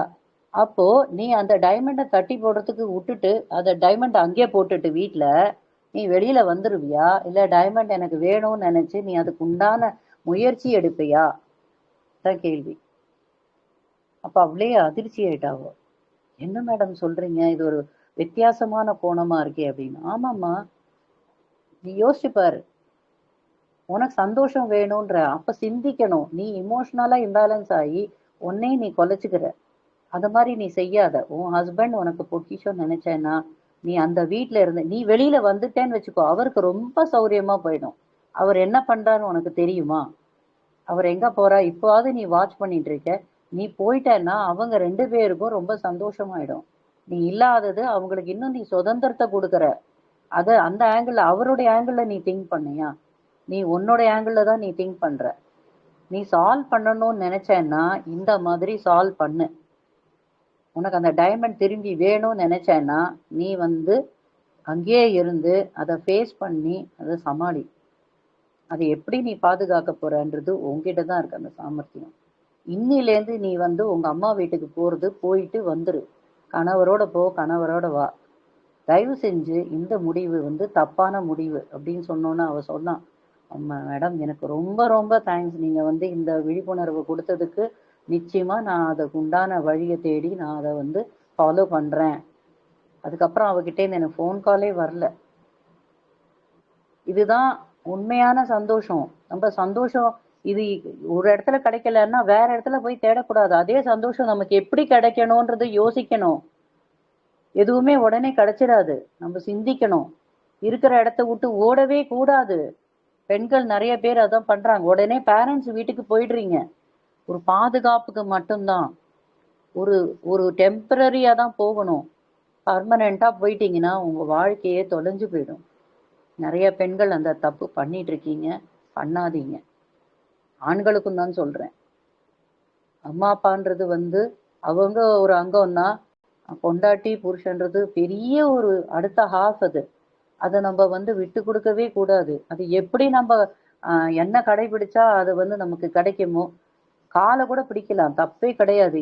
Sorry, I love you, I forgive you, அதாவது நான் மன்னிச்சிடுறேன், நான் உன்னை நேசிக்கிறேன், என்ன நீ மன்னிச்சிடு, நான் உன்னை மன்னிச்சிட்டேன், என்ன நீ மன்னிச்சிடு, நான் உன்னை நேசிக்கிறேன். நம்ம எல்லாரும் சந்தோஷமா இருப்போம். இதை சொல்லிட்டே இருங்க. நிச்சயமா நம்ம சந்தோஷமா இருப்போம். இந்த வார்த்தைகள், சாரின்ற வார்த்தை எத்தனை பேர் நம்ம சொல்றோம். ஒரு குழந்தை சாரி சொல்றதுக்கு யோசிக்கிறது. எப்படி சந்தோஷம் இருக்கும் ஒரு வீட்ல.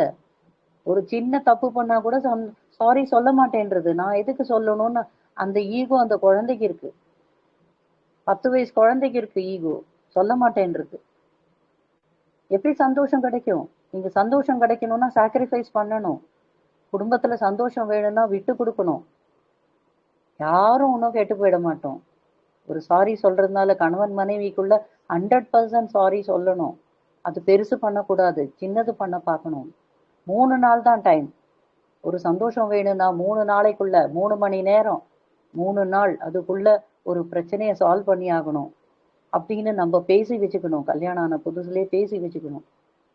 3 நாளைக்குள்ள அது சால்வ் பண்ணி யாரோ ஒருத்தர் விட்டு கொடுத்து அந்த சந்தோஷத்தை மீண்டும் கொண்டு வரணும் அப்படின்னு நினைச்சா அந்த சந்தோஷம் எங்கேயுமே போகாது உங்களை விட்டு. யோசிச்சு பாருங்க. அது கணவன் மனைவியா இருக்கலாம், இல்லாட்டா கூட பிறந்தவங்களா இருக்கலாம், இல்ல அம்மா அம்மா குழந்தைங்களா இருக்கலாம். எதா இருந்தாலும் ஒருத்தராவது சாரி சொல்ல பழகுங்க. ஒண்ணுமே இல்லை, கடவுள் உங்களை நிறைய ஆசீர்வதிப்பார். நிறைய உங்களுக்கு சந்தோஷம் கிடைக்கும். யார் வந்து விட்டு கொடுத்து போறோமோ அவங்களுக்கு புண்ணியம் கிடைக்கும். எந்த தன்மையில நம்ம வாழறோமோ அது நமக்கு புண்ணியத்தை சேர்க்கும். நம்ம மன்னிக்கிற குணம் இருந்தா 100% கடவுள் நம்மளை மன்னிப்பார். நமக்கே மன்னிக்கிற குணம் இல்லைன்னா நம்ம கடவுளை போய் எத்தனை தப்பு பண்றோம். யாராவது ஒருத்தர் நம்ம பர்ஃபெக்டா இருக்கோமா? யாருமே இருக்க முடியாது. நம்ம பர்ஃபெக்டா இருந்தோம்னா இந்த வாழ்க்கையே வாழ வேண்டாம்.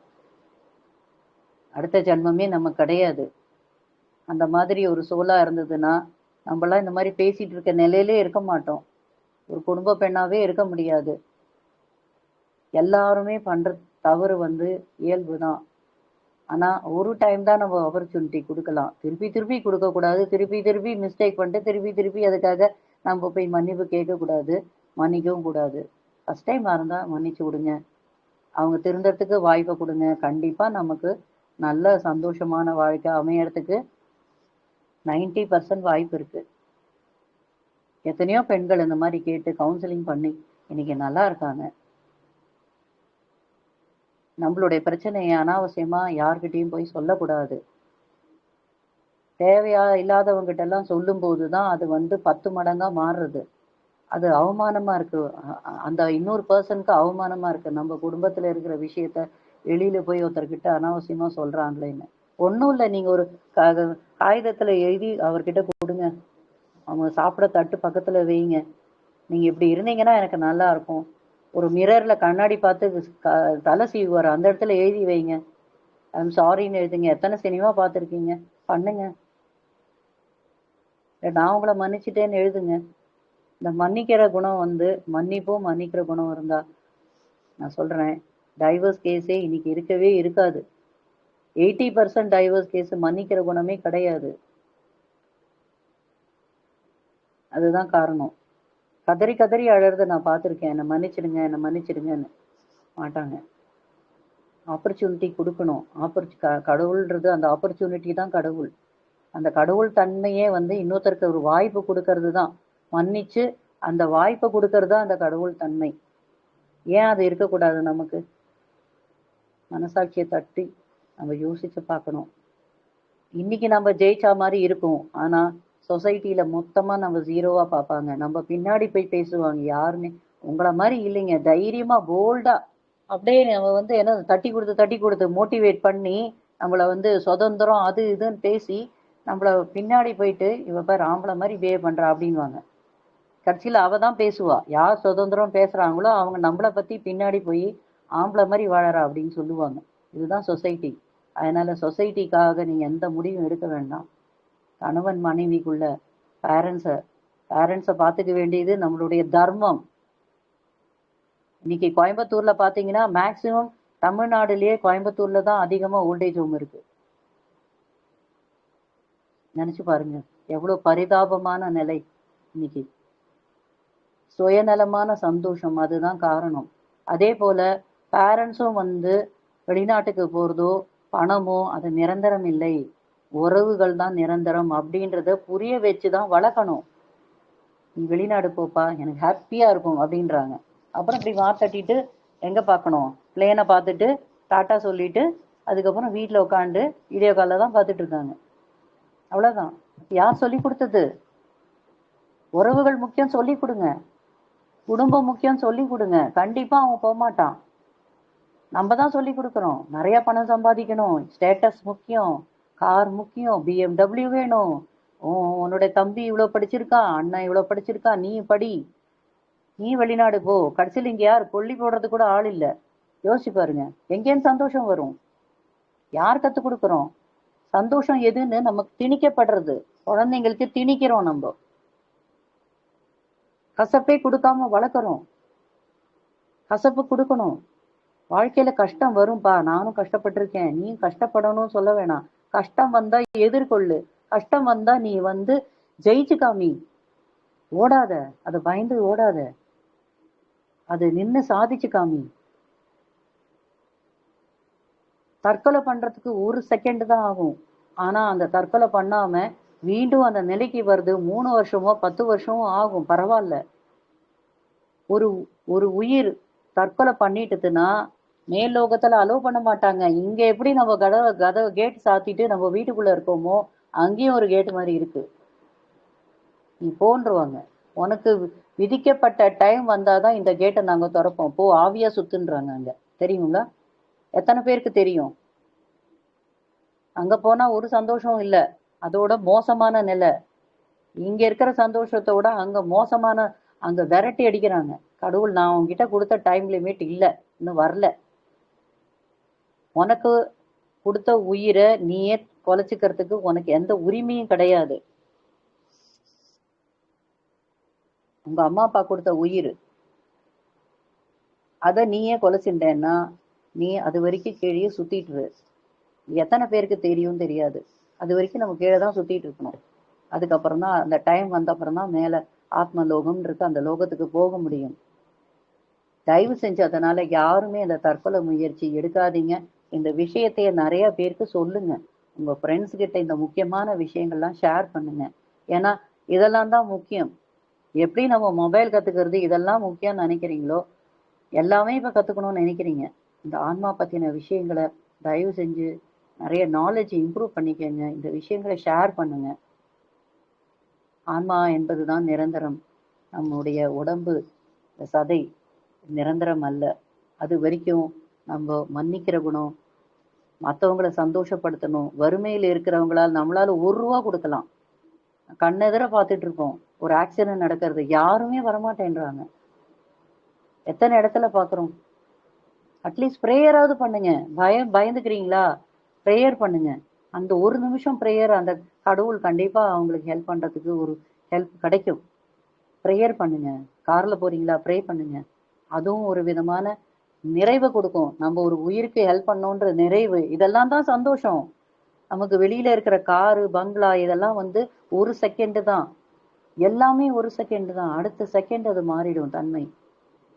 துக்கமும் அதேதான். நிரந்தரமா யாருமே துக்கத்துல இருந்ததா நீங்க கேள்விப்பட்டிருக்கவே மாட்டீங்க. சந்தோஷத்துல இருந்திருப்பாங்க. அந்த காலகட்டத்துல தான் துக்கத்துல இருந்திருப்பாங்க. அதனால சந்தோஷத்தை எல்லாமே மெட்டீரியலிஸ்டிக்கா தேடாதீங்க. வெயிட் பண்ணுங்க. பொறுமை. அந்த பொறுமை இருந்ததுன்னா நிச்சயமா நமக்கு அந்த சந்தோஷம் மீண்டும் கிடைக்கும். 100% கிடைக்கும். நம்ம பெற்றோர்கள் எப்படி வாழ்ந்தாங்கன்றது ரீவைண்ட் பண்ணி பாருங்க. அவங்களுக்கு எத்தனை பிரச்சனைகளை அவங்க கண்ணெதிர நம்ம ஃபேஸ் பண்ணியிருப்பாங்க. நம்ம சகோதர பெரியவங்க இருந்தாக்கா, அக்கா, அவங்கெல்லாம் லைஃப்ல என்னெல்லாம் பார்த்துருக்காங்கன்னு யோசிங்க ஒரு செகண்ட். அவசரப்பட்டு எந்த முடிவும் எடுத்துடாதீங்க. கோபத்துல இருக்கும்போது முடிவு எடுக்காதீங்க. இயற்கையில போய் இருங்க. இயற்கை வந்து நமக்கு நல்ல ஒரு ஹாப்பினஸை கொடுக்கும். நிலாவை பாருங்க. நிலா பௌர்ணமி நிலவுல படுத்து பாருங்க. அன்னைக்கு எப்படி இருக்குன்னு உங்க மனசு அவ்வளோ சந்தோஷமா இருக்கும். அந்த எத்தனையோ நாட்கள் நான் பாய் போட்டு டெரஸ்ல படுத்துட்டு நட்சத்திரத்தை பாருங்க. எத்தனை நட்சத்திரம் இருக்கு, அதை பார்த்தீங்கன்னா அவ்வளோ உங்களுக்கு ஹாப்பினஸ். அந்த ஹாப்பினஸ் வந்து நீங்க மெட்டீரியலிஸ்டிக் ஹாப்பினஸுக்கும் அதுக்கும் உங்களுக்கு வித்தியாசம் தெரியும். இந்த ஹாப்பினஸ் வேற, அந்த ஹாப்பினஸ் வேற. அதை அனுபவிச்சவங்களுக்கு மட்டும்தான் பேச முடியும். அவ்வளோ யூஸ்வலா வந்து பாத்தீங்கன்னா இந்த ஹாப்பினஸ் இருக்கிறவங்க அதே தான் தேடிட்டு இருப்பாங்க.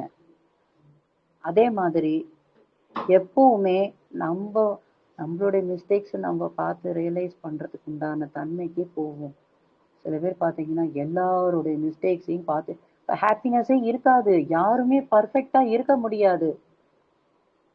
எல்லார்கிட்டையும் இருக்கிற நல்லதை பாரு, அதுதான் சொல்லுவாங்க அன்னத்தை போலன்னு. எல்லார்கிட்டையும் நல்லது இருக்கு. பாசிட்டிவா பாருங்க, சந்தோஷம் கிடைக்கும். நம்ம கிட்ட இருக்கிற என்னென்ன வீட்டுல என்னென்ன நல்லது இருக்கு சிந்திச்சு பாருங்க, சந்தோஷம் கிடைக்கும். என்கிட்ட என்ன இருக்கு, என்கிட்ட என்ன நல்ல விஷயங்கள் இருக்கு. சில பேர் பார்த்தா அவங்களே அவங்க வந்து வெறுத்துப்பாங்க. வேஸ்ட்டு, நான் வேஸ்ட்டு, நான் பிறந்ததே வேஸ்ட்டு, நான் பெண்ணா பிறந்துட்டேன், எனக்கு எந்த ஹஸ்பண்டும் சரியில்லை, அது சரியில்லை, புலம்பிட்டே இருப்பாங்க. ஓகே, பட் என்னென்ன இருக்கு உங்ககிட்ட யோசிச்சிருக்கீங்களா? என்னென்ன இருக்கு? நிறைய இருக்கும். யாருக்குமே ஒண்ணுமே இல்லாத குருடனு கூட சம்பாதிக்கிறான், பேனா வித்து சம்பாதிக்கிறான். அவன் நம்ம ஒரு நாளைக்கு நம்ம கண்ணை மூடிட்டு நம்ம ரோட்ல நடக்க முடியுமா? யோசிச்சு பாருங்க. அந்த குருடன் எவ்வளவு புலம்பணும், எத்தனை புலம்பணும் அவன், நினைச்சு பாருங்க. அவன் பேனா வித்து சம்பாதிக்கிறான். ஒரு நாளைக்கு ஒரு லாஸ்டா ஒரு இன்சிடென்ட் சொல்லிட்டு நான் அதை நிறைவு பண்றேன். ஒரு நாளைக்கு நான் பஸ்ல டிராவல் பண்ணிட்டு இருக்கும்போது என் பக்கத்துல ஒரு பெண்மணி, அவங்க குருடா இருந்தாங்க. அவங்க பஸ் ஏறினோடனே எங்கம்மா இறங்கணும் அப்படின்னு கேட்டேன். அவங்க சொன்னாங்க. அப்ப எங்கம்மா தங்குறீங்க, யார் இருக்காங்க உங்களுக்குன்னு கேட்டபோது அவங்க சொன்னாங்க, என் கணவர் கல்யாணம் பண்ணிட்டேம்மா, என் கணவரும் குருடர் தான் அப்படின்னு. பாருங்க, அவருக்கு என்ன அளவுக்கு இல்லை, எனக்கு கொஞ்சம், அதாவது ஒரு 5% எனக்கு ஏதோ தெரியும் கண்ணு, ஆனா அவருக்கு அது கூட தெரியாது. அதனால நான் வந்து பிச்சை எடுத்து சம்பாதிக்கிறேன். அவ பர்ஸ்ல வந்து 10 ரூபாய் என்னமோ தான் இருந்தது. அப்ப நம்ம 100 ரூபா கடவுளுடைய ஆசீர்வாதம் எனக்கு கிடைச்ச அந்த ஆசீர்வாதத்தை அவங்களுக்கும் ஷேர் பண்ணி அவங்ககிட்ட சொன்னேன். மா, இந்த காலத்துல நல்ல அழகான ஐடில இருக்காங்க, எல்லாம் இருக்கு, அந்த புருஷனோடய சண்டை போட்டு வெளியில துரத்தி பண்றாங்க, நீ ஒரு குருடனை கல்யாணம் பண்ணிட்டு இருக்கேமா, நீதாம்மா ஒரு பெரிய வீர பொம்பளை, நீதாம்மா. உனக்கு இருக்கிற வீரம் யாருக்குமே இருக்காதுமா. அவரை காப்பாத்தணும்ட்டு இவ வந்து அந்த பஸ் ஏறி வந்து சிக்னல் இறங்கி அவ பிச்சை எடுக்கிறா. நிஜமாவே எனக்கே ஒரு மாதிரி விகல்பமா எடுத்து, எவ்வளவு பெரிய லெசன் அது நமக்கு. என்னென்னமோ குறை சொல்லி நம்ம ஹஸ்பண்ட் சரியில்லை, அது சரியில்லை, அது சரியில்லைன்னு வாழறதுக்கு இல்லாததுக்கு எதேதோ தேடிட்டு இருக்கோம். அந்த பொண்ணுக்கு ஒண்ணுமே இல்லை, ஆனா அவ வாழ்க்கைய வந்து ஜெயிக்கணும்னு நினைக்கிறா. எனக்கு அன்னைக்கு வந்து ஒரு பெரிய ஒரு படிப்பினை எனக்கு கடவுள் கொடுத்தது. அன்னைக்கு வந்து ஆடி வெள்ளிக்கிழமை. நான் நினைச்சேன், இவதான் எனக்கு மகாலட்சுமி நிஜமா. அந்த பொண்ணு போய் காசு சம்பாதிச்சுன்னு வந்து புருஷனுக்கு கொடுக்குறா. அவ ஜட்ஜ் பண்ணாளா? அவ ஜட்ஜ் பண்ணியிருந்தா அந்த கல்யாணமே பண்ணியிருக்க முடியாது. எவ்வளவு பெரிய விஷயம் நினைச்சு பாருங்க. இந்த சந்தோஷம் அவளுக்கு. அவ அந்த சந்தோஷம் அந்த போய் சம்பாதிச்சு அந்த கணவருக்கு கொடுத்து காசை அந்த ஹாப்பியா அவங்க 2 பேரும் ஒத்துமையா சாப்பிடுறாங்க பாருங்க. அதுல அவ சந்தோஷத்தை பாக்குறா. அவ வந்து கஷ்டத்தை பார்க்கல. யார்கிட்ட நமக்கு அன்பு இருக்கோ அவங்களுக்கு எந்த கஷ்டம் பட்டாலும் நம்ம கஷ்டமாவே தெரியாது. இதான் ஃபைனலான ஒரு சீக்ரெட் அண்ட் உண்மை எல்லாருக்கும் தெரிஞ்சதுதான். இருந்தாலும் அதை வலியுறுத்தி சொல்ல வேண்டிய ஒரு விஷயம். நமக்கு யாரை ரொம்ப பிடிக்குமோ அவங்களுக்காக நம்ம என்ன வேணா செய்வோம். ஆனா நமக்கு பிடிக்காதவங்களுக்கு ஒரு சின்ன விஷயம் செஞ்சா கூட நமக்கு மனசுக்குள்ள அது பாரமா இருக்கும். இது செய்யணுமா, இவங்களுக்கு போய் இதை செய்யணுமே அப்படின்னு அதை சொல்லியும் காமிப்போம். ஆனா பிடிச்சவங்களுக்கு எவ்வளோ பெரிய ஆஹ் பணமா இருந்தாலும் சரி, அது பொருளா இருந்தாலும் சரி, ஒரு பாரமான விஷயமா இருந்தாலும் சரி, நம்ம செய்யறதுக்கு யோசிக்கவே மாட்டோம். கேட்கறதுக்கு முன்னாடியே செய்வோம். அது செஞ்ச அப்புறமும் அதெல்லாம் விடு, உனக்காக நான் இதை கூட செய்யலைன்னா அப்புறம் என்ன அப்படின்னு சொல்லுவோம். அந்த அன்பு தான் சந்தோஷத்தை உண்மையா கொடுக்கும். அந்த அன்பு மட்டும்தான் கொடுக்கும். அன்பு தான் எல்லாருக்கும் சந்தோஷத்தை கொடுக்கும். அதனால அன்பு இருக்கிற இடத்துல உட்காந்து சாப்பிடுங்க. அன்பு இருக்கிற இடத்துலதான் சந்தோஷம் உண்மையா கிடைக்கும். குழந்தைகிட்ட நான் சொன்னேன் இல்லையா, அந்த பிறந்த குழந்தைகிட்ட அந்த அன்பு, தெய்வீக அன்பு இருக்கு. அதே மாதிரி ஒரு வயசான பாட்டி, 90 வயசு பாட்டி சிரிக்கும் போது பாத்தீங்கன்னா அந்த குழந்தை மாதிரிதான் இருக்கும். ஒண்ணுமே இருக்காது, பல்லு இருக்காது, ஒண்ணும் இருக்காது. அந்த சிரிப்புல வந்து தெய்வீகம் இருக்கும்.